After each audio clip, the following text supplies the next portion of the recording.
Hello everyone. आज हम functional site detection in DNA के ऊपर कुछ पॉइंट्स लेकर के आए हैं या नोट्स लेकर के आए हैं। इसको आप ये इम्पॉर्टेंट है, आपके क्वेश्चंस में जो मैंने दिए थे इम्पॉर्टेंट क्वेश्चन में वो दिया गया था। कई लोगों ने मुझसे कहा कि इस पे बनाने के लिए, तो देखिए मैंने इसको एक जगह इकट्ठा किया है कि फंक्शनल साइट डिटेक्शन कैसे करेंगे डीएनए में, उसके लिए कौन कौन से बायोइन्फॉर्मेटिक्स टूल हैं। तो सबसे पहले हम फंक्शनल साइट के ऊपर डिस्कस करते हैं कि फंक्शनल साइट होते क्या हैं। देखिए, functional site in DNA represents the region that forms a functional protein या फंक्शनल प्रोडक्ट। ठीक है, फंक्शनल साइट कौन से होंगे? जो हमारे जीन होंगे वही फंक्शनल साइट होंगे, या जो एक पॉलीपेप्टाइड को बना रहे होंगे या फंक्शनल प्रोटीन को बना रहे होंगे वही फंक्शनल साइट नॉर्मली कहे जाते हैं। ठीक है, तो फंक्शनल साइट क्या होंगे? जो फंक्शनल प्रोटीन बनाए, उनको हम जीन भी कहते हैं। जैसे अगर हम डीएनए पे देखें तो डीएनए में फंक्शनल साइट होते हैं जो प्रोटीन बनाते हैं, उनको हम क्या कहते हैं? यूक्रोमेटिन। और नॉन फंक्शनल डीएनए जो होते हैं वो कोई प्रोटीन नहीं बनाते, उनको हेट्रोक्रोमेटिन कहते हैं। लेकिन फंक्शनल साइट में केवल हम जीन के बारे में डिस्कस नहीं करेंगे, क्योंकि डीएनए पे कुछ ऐसे भी नॉन फंक्शनल पार्ट तो हम उनको नहीं कहेंगे। डीएनए में कुछ ऐसे पार्ट भी होते हैं जो इस जीन के फंक्शन को रेगुलेट करते हैं। मतलब वो फंक्शनल पॉलीपेप्टाइड तो नहीं बनाते, लेकिन जीन के एक्सप्रेशन को बढ़ाने घटाने इन सब का काम करते हैं। तो वो भी हमारी फंक्शनल साइट ही है, उनका भी तो फंक्शन है कुछ ना कुछ। तो अगर डीएनए पे ऐसे एलिमेंट जिनका कुछ ना कुछ नोन फंक्शन है या कुछ ना कुछ फंक्शन वो परफॉर्म करते हैं जीन को रेगुलेट करने में, कंट्रोल करने में, तो उनकी साइट को भी हमें स्टडी करना पड़ता है कि वो कहाँ पे हैं। तो उनकी साइट की उन उन सारे रीजन्स की भी स्टडी को हम इसमें इंक्लूड करेंगे फंक्शनल साइट डिटेक्शन में। तो इतना आप कर लीजिएगा। उसके बाद देखिए, लिखा है हमने कि वही चीज़ जो हमने आपको समझाई है वही यहाँ लिखा हुआ है कि फंक्शनल जीन के अलावा भी डीएनए पे कुछ ऐसे रीजन होते हैं जो उस जीन के एक्सप्रेशन को कंट्रोल करते हैं या उस जीन के फंक्शन के लिए रिक्वायर होते हैं। ठीक है, डायरेक्टली इन्वॉल्व नहीं होते, इनडायरेक्टली इन्वॉल्व होते हैं, तो उनको भी हम प्रेडिक्ट करेंगे। उन सारे जो रीजन हैं उनके सीक्वेंस को भी प्रेडिक्ट करने के लिए बायोइन्फॉर्मेटिक्स में कई सारे टूल्स हैं। उन सारे साइट्स में आते क्या क्या साइट्स हैं? प्रमोटर रीजन आता है। प्रमोटर रीजन तो आप जानते हैं, जहाँ पे ट्रांसक्रिप्शन फैक्टर बाइंड होता है। आप लिख भी सकते हैं इसके बारे में दो दो लाइन कि प्रमोटर रीजन पे ही आके ट्रांसक्रिप्शन फैक्टर बाइंड होता है। इन्हांसर रीजन क्या होता है? इन्हांसर रीजन प्रमोटर रीजन के ही पार्ट हैं, लेकिन वो जीन के एक्सप्रेशन को बढ़ाते हैं। रिपीटेटिव डीएनए एलिमेंट क्या होते हैं? रिपीटेटिव डीएनए एलिमेंट्स डीएनए के रिपीट्स होते हैं, शॉर्ट रिपीट्स, जिनका यूज़ कहाँ किया जाता है? डीएनए फिंगर प्रिंटिंग में किया जाता है। इसमें ट्रांसपोजेबल एलिमेंट्स भी आ जाते हैं, सुना होगा आपने। तो ये रिपीटेटिव डीएनए एलिमेंट्स भी क्या होते हैं? इनका इनका भी फंक्शन है। जैसे फॉरेंसिक साइंस में इनका रोल है, डीएनए फिंगर प्रिंटिंग में रोल है इनका। इसके अलावा ये रिपीटेटिव डीएनए एलिमेंट्स जो होते हैं, जैसे ट्रांसपोजेबल एलिमेंट, वो एक जगह से निकलते हैं दूसरी जगह जाके बाइंड हो जाते हैं। जैसे मान लीजिए किसी जीन के बीच में जाके अगर वो ट्रांसपोजेबल एलिमेंट बाइंड हो जाते हैं तो वो जीन क्या होता है? उसका फंक्शन लॉस हो जाता है या वो जीन टर्न ऑफ हो जाता है।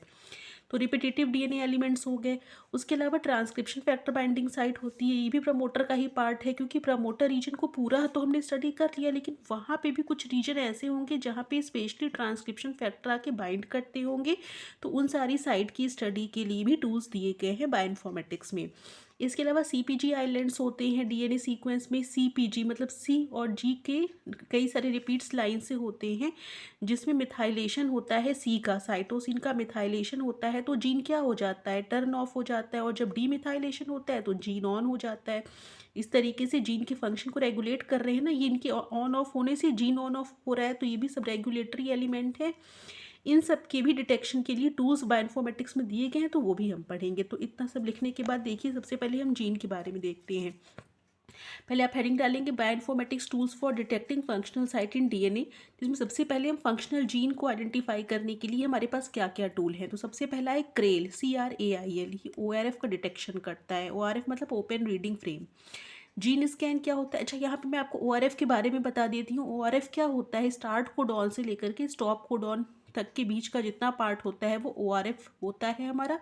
इसमें हम स्टॉप कोडॉन को इंक्लूड नहीं करते, उसको हटा देते हैं। तो जो बचा हुआ पार्ट होता है वो हमारा ओपन रीडिंग फ्रेम होता है, मतलब जिसका ट्रांसलेशन हो सकता है। ठीक है, जीन स्कैन भी एक अलग टूल है जिसका हम कंप्लीट जीन की आइडेंटिफिकेशन में करते हैं। इसमें स्टॉप कोडॉन भी आ जाएगा। और जीन फाइंडर एक होता है, इसमें जीन फाइंडर जो होता है वो इन सब चीज़ों को फाइंड करने के लिए यूज़ होता है, ORF फाइंडर होता है, ईजी जीन होता है, ईजी जीन प्रोकैरियोटिक जीन को फाइंड करने के लिए होता है। इसके अलावा HMM जीन एक टूल है जो हम वर्टिब्रेट के जीन को डिटेक्ट करने के लिए करते हैं। ये हिडन मार्कोव मॉडल पे बेस्ड होता है, ठीक है। इसमें से आप 1-2 याद कर लीजिए, आपका काम हो जाएगा। For the detection of promoter region को डिटेक्ट करने के लिए देखिए सबसे सिंपल है प्रमोटर 2, ठीक है, जिसमें हम ट्रांसक्रिप्शन स्टार्ट साइट को भी डिटेक्ट कर सकते हैं। इसके अलावा IPRO-EP, इसका फुल फॉर्म कुछ होगा कि आइडेंटिफिकेशन ऑफ प्रमोटर एलिमेंट, ऐसे ही कुछ होगा, आइडेंटिफिकेशन ऑफ प्रमोटर एलिमेंट, ठीक है। तो इसके लिए IPRO-EP और प्रमोटर 2 प्रमोटर रीजन के लिए हो गए। इसके बाद देखिए आइडेंटिफिकेशन या for the detection of enhancer region, तो इन्हांसर प्रेडिक्शन टूल है और डीप, ठीक है। मतलब इसका भी कुछ फुल फॉर्म होता होगा कि detection of enhancer element in promoter region, इस तरीके से कुछ होगा, ठीक। तो ये 2 आपके इन्हांसर रीजन की प्रेडिक्शन के टूल हैं। इसके अलावा देखिए रिपीटेटिव DNA के लिए बहुत सारे हैं। रैप क्लास है, ट्रांसपोजेबल एलिमेंट सीकर है, रिपीट मत लिख दीजिएगा, रिपेट है ये। रेकॉन है, TE लोकेट है, मतलब ट्रांसपोजेबल एलिमेंट लोकेट, ये सारे हमारे रिपीटेटिव DNA में आ जाते हैं। For the detection of transcription factor binding site with in promoter, अब प्रमोटर में ट्रांसक्रिप्शन फैक्टर को स्पेसिफिकली अगर टारगेट करेंगे कि वो ट्रांसक्रिप्शन फैक्टर कहाँ बाइंड होते हैं, उन सब जगहों को अगर हमें देखना है तो उसके लिए ये सारे टूल हैं। मैच TM, ठीक है, signal scan, matrix search, TESS, TFBS spread, ठीक है, transcription factor binding site prediction tool जो भी होता होगा, ये सारे आपके ट्रांसक्रिप्शन फैक्टर बाइंडिंग साइट को डिटेक्ट करने के टूल हैं। इसके अलावा देखिए for the detection of CPG island, इसमें मैंने बता दिया है कि अगर मिथाइलेशन होता है CPG का तो जीन इनएक्टिवेशन हो जाता है और डीमिथाइलेशन से जीन एक्टिवेट हो जाता है। टूल में देखिए CPG PRO-D, ठीक है, CPG PRO-D इस तरीके से हो गया। CPG आइडेंटिफिकेशन या CPG IF करके जो भी टूल है, ये आपका CPG क्लस्टर, ये जो टूल है वो आपके CPG आइलैंड को डिटेक्ट करते हैं। अच्छा, जितनी भी हेडिंग मैंने डाली इसके बारे में आप 2-2 लाइन लिख भी सकते हैं कि ये होते क्या हैं, इन्हांसर क्या होते हैं, जो जीन के फंक्शन को इन्हांस करते हैं या जीन के एक्सप्रेशन को इन्हांस करते हैं। रेपिटेटिव DNA आप लिख सकते हैं कि ये हमारे फॉरेंसिक साइंस में DNA फिंगरप्रिंटिंग में यूज़ होते हैं, ठीक है। इसके अलावा ये भी जीन के फंक्शन को टर्न ऑफ या ऑन कर सकते हैं, क्योंकि ट्रांसपोजेबल एलिमेंट क्या होते हैं, एक जगह से उखड़ते हैं दूसरी जगह जाके बाइंड हो जाते हैं। अगर जीन के बीच में बाइंड हो जाएंगे तो जीन इनएक्टिव हो जाएगा। तो ये सब इसमें भी आप लिख सकते हैं कि जो प्रमोटर रीजन होता है वो काफ़ी बड़ा होता है, वो पूरे ही रीजन पे ट्रांसक्रिप्शन फैक्टर नहीं आके बाइंड होता या RNA पॉलीमरेज नहीं आके बाइंड होता, किसी एक पर्टिकुलर रीजन पे ही बाइंड होता है। उस रीजन को प्रेडिक्ट करने के लिए ये टूल है। CPG आइलैंड का तो मैंने लिख ही दिया है। जीन के बारे में आप जानते हैं, प्रमोटर के बारे में भी जानते हैं, जो कि अपस्ट्रीम लोकेट होता है जीन की। उसके बाद देखिए इस तरीके से आप चार्ट बना सकते हैं कि फंक्शनल साइट डिटेक्शन इन DNA के लिए जो टूल्स हैं उनको आप एक जगह इस तरीके से बता देंगे तो आपके लिए आसान हो जाएगा और समझने वाले के लिए भी आसान हो जाएगा, नंबर देने वाले के लिए कि आपको सब कुछ आता है। तो एक जगह इस तरीके से भी आप लिख सकते हैं, ठीक है। तो ये आपका हो गया, ये वाला टॉपिक कंप्लीट हो गया। इसके नोट्स बना लीजिएगा आप लोग, ठीक है। All the best.